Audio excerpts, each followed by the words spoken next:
Friends எல்லோரும் எப்படி இருக்கீங்க? நான் வந்து சாம்பார் சாதம் இன்றைக்கி எப்படி செய்யலான்னு பார்க்கலாங்க.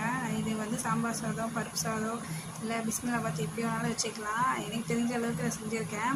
நான் வந்து 1 ஸ்பூன் கடலைப்பருப்பு, 1 ஸ்பூன் உளுத்தம் பருப்பு, 4 வரமிளகா, கொத்தமல்லி, அதுக்கப்புறமா மிளகும், சீரகம், கொஞ்சோண்டு வெந்தயம் எடுத்துருக்கேன். இதெல்லாம் வந்து ஒரு சின்ன கடாயில் கொஞ்சமாக எண்ணெய் ஊற்றி எல்லாத்தையும் ஒன்றாவே போட்டு வறுத்துக்கிறாங்க. இது வந்து ரொம்ப தீய விடக்கூடாது, கொஞ்சம் ஓரளவுக்கு வறுத்து எடுத்துக்கணும். நான் அதே சமயம் பக்கத்தில் குக்கர் வச்சுட்டு அதில் வந்து எண்ணெய் ஊற்றி கொஞ்சமாக கடுகு, அப்புறமா எண்ணெய் நல்லா காஞ்சதுக்கப்புறம் கடுகு போட்டுட்டேங்க. அதுக்கப்புறம் பெருங்காயம், மஞ்சள்தூள், காஞ்ச மிளகா இதெல்லாமே போட்டுக்கிட்டேன். அதே சமயம் அந்த சைடும் கொஞ்சம் நல்லா வறுத்து விட்டுக்கிட்டே இருக்கணும், இல்லைன்னா அது வந்து கரிஞ்சு போயிடும். நான் அப்படியே கொஞ்சம் சைட் பேக் சைடு அந்த சைடு வறுத்து விட்டுக்கிட்டேவும் இருந்தேன். நம்ம வந்து இதில் எல்லா காயும் போட்டுக்கலாங்க. எனக்கு ஃப்ரிட்ஜில்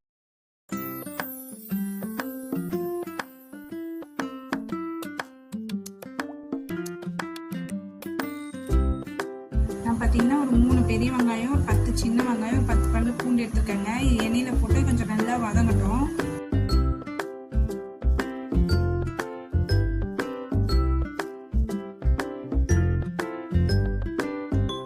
ஸ்டேஜில் பெருங்காயமும் சேர்த்துக்கிறேங்க.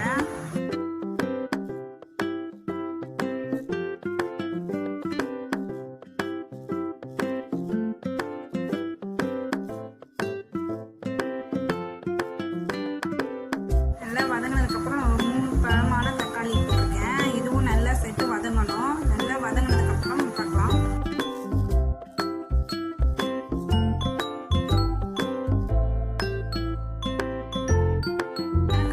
கேரட்டு, பீன்ஸு, முள்ளங்கி, அப்புறம் வெண்டைக்காய், ஃப்ரிட்ஜில் மீன் மாதிரி இந்த காய் எல்லாமே போட்டுக்கிட்டாங்க. இந்த காய் எல்லாமே போட்டு நல்லா வதங்கணும்.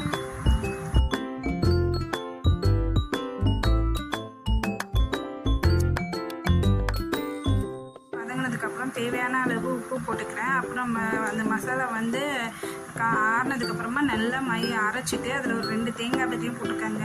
போட்டு நல்லா அரைச்சிட்டு அதை போட்டு நல்லா கலரி விட்டுக்கணும். கலரி விட்டுட்டு தேவையான அளவு தண்ணியும் ஊற்றிக்கிறேன்.